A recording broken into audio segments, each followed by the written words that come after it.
ছাদ বাগানে আবার প্রচুর প্রচুর জবা ফুল ফুটছে। তো আমার যে ট্রিক্সটা কাজে লাগিয়েছিলাম সেটা কিন্তু কাজে লেগে গেছে।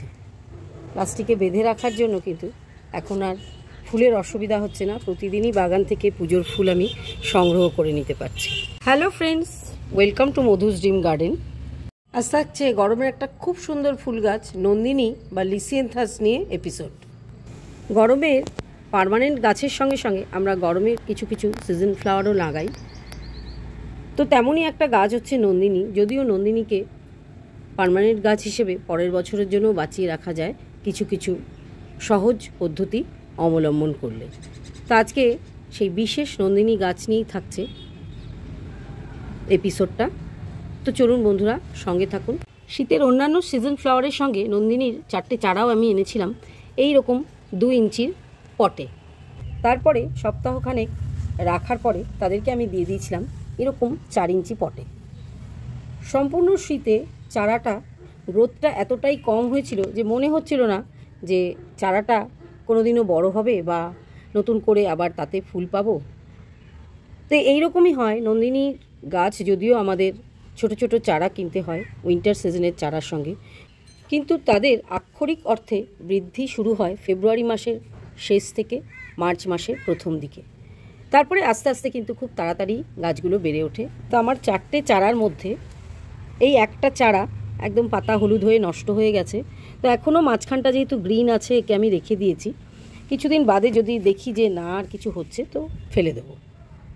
বাকি 3টে চারার মধ্যে 2টো চারা কিন্তু খুব ভালোই গ্রোথ নিয়ে নিয়েছে এবং দেখে যতদূর মনে হচ্ছে কিছু দিনের মধ্যেই আমরা এখান থেকে কুড়ি পেয়ে যাব। আর 3 নম্বর চারাটা কিন্তু একটু থমকে গেলেও এখন আবার গ্রোথ নেওয়া শুরু হয়েছে। তো এগুলোকে আমি ফেব্রুয়ারির একদম প্রথম দিকে এরকম 8 ইঞ্চি পটে দিয়ে দিয়েছিলাম। তার আগে পর্যন্ত কিন্তু 4 ইঞ্চি পটেই গাছগুলো ছিল। আমার বাগান করার এটাই হচ্ছে প্রধান একটা ট্রিক্স। আমি ছোট গাছ সবসময় ছোট পটে আগে রেডি করি, তারপরে গাছ বড় হয়ে গেলে তাকে বড় পটে ট্রান্সফার করি। এতে কি হয়, গাছটায় অতিরিক্ত জল পড়ে যায় না এবং নষ্ট হওয়ার হারটাও অনেকাংশেই কমে যায়। নন্দিনী গাছও ওয়েল ড্রেন সয়েল খুবই পছন্দ করে। তো তার জন্য আপনারা যেটা করবেন, বাগানের যে গার্ডেন সয়েল সেটা নেবেন 50 ভাগ, 30 ভাগ নেবেন গোবর সার বা ভার্মিকম্পোস্ট, আর 20 ভাগ থাকবে কনস্ট্রাকশনের যে লাল বালি সেটা। এটা দিয়ে খুব সুন্দর একটা ঝুরঝুরে মাটি প্রস্তুত করে কিন্তু গাছগুলো আপনারা প্রতিস্থাপন করবেন। আর সঙ্গে থাকবে এরকম 8 ইঞ্চি পট পিছু 2 চামচ কি 3 চামচ করে নিমখোল। শীতকালে যেরকম নন্দিনীর চারা একটু কম প্রাইসে পাওয়া যায়, এখন কিন্তু নন্দিনীর চারার দাম অনেকটাই বেশি হয়ে গেছে এবং সমস্ত নার্সারিতে আপনারা এই সাইজের নন্দিনীর চারা অবশ্যই পেয়ে যাবেন। তো এই চারাগুলোকে আনার পরে দিন সাতেক আপনার বাগানের পরিবেশে রেখে এদেরকে ডাইরেক্ট 6 ইঞ্চি বা 8 ইঞ্চি পটে চারার সাইজ বুঝে রিপোর্টিং করে দেবেন। আমি যেভাবে মাটি প্রস্তুত দেখালাম সেইভাবেই করবেন। আর একদম মাটির লেয়ারের নিচে একটু মিক্স ফার্টিলাইজার অবশ্যই দিয়ে দেবেন। নন্দিনী গাছগুলো আমি যখন 8 ইঞ্চি পটে বসিয়েছিলাম, পটের একদম নিচের লেয়ারে কিছুটা করে মিক্স ফার্টিলাইজার দিয়ে দিয়েছিলাম। এছাড়া এই যে গ্রোথ পিরিয়ডে আমি একবার কি দুবার ডিএপির দানা দিয়েছি, আর বাকি অন্য সময় সামান্য সামান্য করে মিক্স ফার্টিলাইজার দিয়ে দিয়েছি। যেরকম 4 ইঞ্চি যখন এইরকম পটে ছিল, একদম হাফ চামচ করে মিক্স ফার্টিলাইজার আমি সাইড দিয়ে দিতাম। এছাড়া কিন্তু আমি আর কোনো সার নন্দিনীতে ইউজ করিনি। আর খোল জল তো একেবারেই না। আমি খোল জল প্রথমবার নন্দিনী যখন এনেছিলাম, প্রায় 2-2.5 বছর আগের কথা বলছি, খোল জল দেওয়াতেই কিন্তু গাছগুলো পচে নষ্ট হয়ে গেছিলো। আর যেই সারটা আমি দিয়েছি সেটা হচ্ছে সিভিড এক্সট্র্যাক্ট। সেটা গ্র্যানুয়েলস ফর্মে হলে মাটিতে দেওয়া যেতে পারে, আর যদি লিকুইড ফর্মে হয় তাহলে গাছে স্প্রে করেও দেওয়া যেতে পারে বা জলের সঙ্গে গাছের মাটির সঙ্গে মিশিয়েও দেওয়া যেতে পারে। এইভাবেই আমি আমার নন্দিনী গাছগুলোকে বড় করছি। আশা করছি কিছুদিনের মধ্যে এখানে কুড়ির দেখা পেয়ে যাব। এই গাছটা তো দেখে মনে হচ্ছে অলরেডি কুড়ি আসার সময় হয়ে গেছে। বিভিন্ন রকম কালারের নন্দিনী হয়। মেনলি যে কালারটা দেখতে পাওয়া যায় সেটা হচ্ছে আমার এই প্ল্যাটিকোডনের কালারের মতন। এর থেকেও আরেকটু ডিপ ভায়োলেট হয় আর একদম গোলাপের মতন দেখতে হয়। যে দেখছেন পাশের রেনালকুলাসটা খানিকটা এরকমই গোল হয়ে যায় জিনিসটা। ফুল যদি আমার গত বছরের থেকে থাকে তো আমি সেটা নিশ্চয়ই শেয়ার করে দেব আপনাদের সঙ্গে। এটা হচ্ছে আমার লাস্ট সিজনের নন্দিনী ফুলের গাছ। এছাড়াও pink, off white, bicolour এরকম বিভিন্ন ধরনের নন্দিনী ফুল দেখতে পাওয়া যায়। মার্চের শেষের থেকে আরম্ভ করে প্রায় জুলাই আগস্ট পর্যন্ত নন্দিনী গাছ থেকে ফুল পাওয়া যায়। তারপরে আস্তে আস্তে যে ফুল হয়ে যাওয়া ডালগুলো যখন শুকিয়ে যায়, একটু এই শুকনো ডালগুলো এখান থেকে কেটে দিলে এই গাছটাকে কিন্তু সংরক্ষণ করে রাখা যায়। আর এই যে নিচ দিয়ে দিয়ে এরা কিন্তু যেরকম চন্দ্রমল্লিকায় আমাদের ব্রাঞ্চ ছাড়ে, সেই রকম কিন্তু আবার নিউ গ্রোথ এখান থেকে স্টার্ট হয়। সেখান থেকে আপনারা ইচ্ছে করলে মাল্টিপ্লাইও করে নিতে পারেন, আর ইচ্ছে করলে ওই গাছটাকেও আবার পুরনো পট থেকে বার করে বড় পটে ট্রান্সফার করে নিতে পারেন। আপনাদের যদি 8 ইঞ্চি গাছে পটে নন্দিনী বসান, তাহলে কিন্তু এটা আপনারা 2 বছর রেখে দিতে পারবেন। নন্দিনী গাছে পেস্ট অ্যাটাক আমি খুব একটা দেখি না, একটু এই মোটা মোটা রসালো পাতা হওয়ার জন্য লেদা পোকার উৎপাত হয়, তো সেই জন্য আমি খুব একটা ওষুধ দিই না। অন্যান্য গাছে যখন পেস্টিসাইড প্রয়োগ করি তখন এটাতেও একটু স্প্রে করে দিই। নিম অয়েলটা মাঝে মাঝে দিই, যাতে কোনো পিঁপড়ে পোকামাকড় আশপাশ দিয়ে না ঘেঁষতে পারে।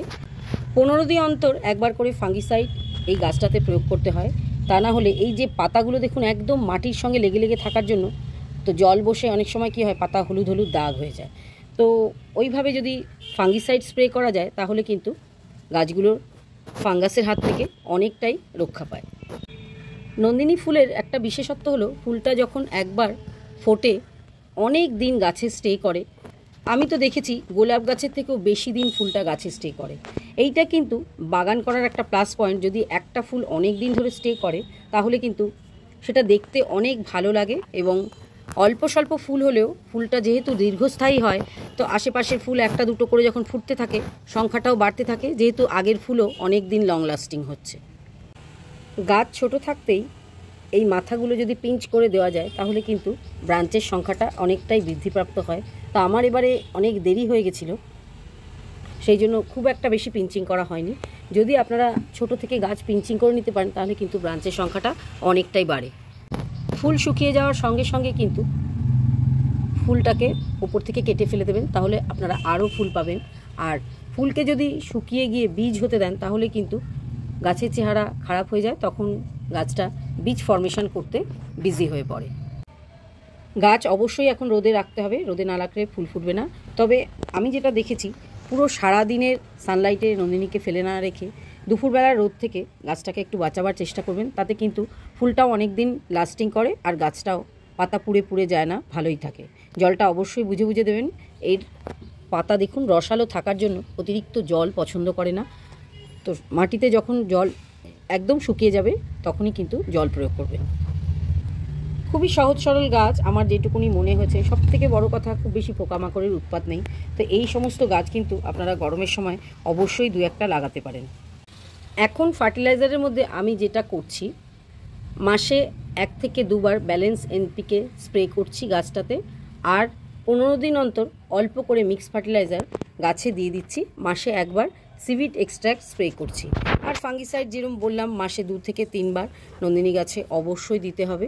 তো এইটুকু পরিচর্যা করেই আমি কিন্তু আমার নন্দিনী গাছগুলোকে বড় করছি। আপনাদের যদি এই ট্রিক্স ফলো করতে চান অবশ্যই করতে পারেন। খুব সহজ পরিচর্যায় আপনারাও কিন্তু এইভাবে নন্দিনী গাছ করতে পারেন, এবং এখনও নার্সারিতে গেলেও খুব সুন্দর চারা পেয়ে যাবেন। অবশ্যই মার্চ মাসের প্রথম 10 দিনের মধ্যে বসিয়ে ফেলবেন, তা না হলে কিন্তু অনেক দেরি হয়ে যাবে। আজকের এপিসোডটা আমি এখানেই শেষ করছি। দেখা হবে আবার পরবর্তী এপিসোডে এমনই কোনো নতুন টপিকস নিয়ে। ততক্ষণ পর্যন্ত ভালো থাকবেন, আর অবশ্যই মধুস ড্রিম গার্ডেনের সঙ্গে থাকবেন।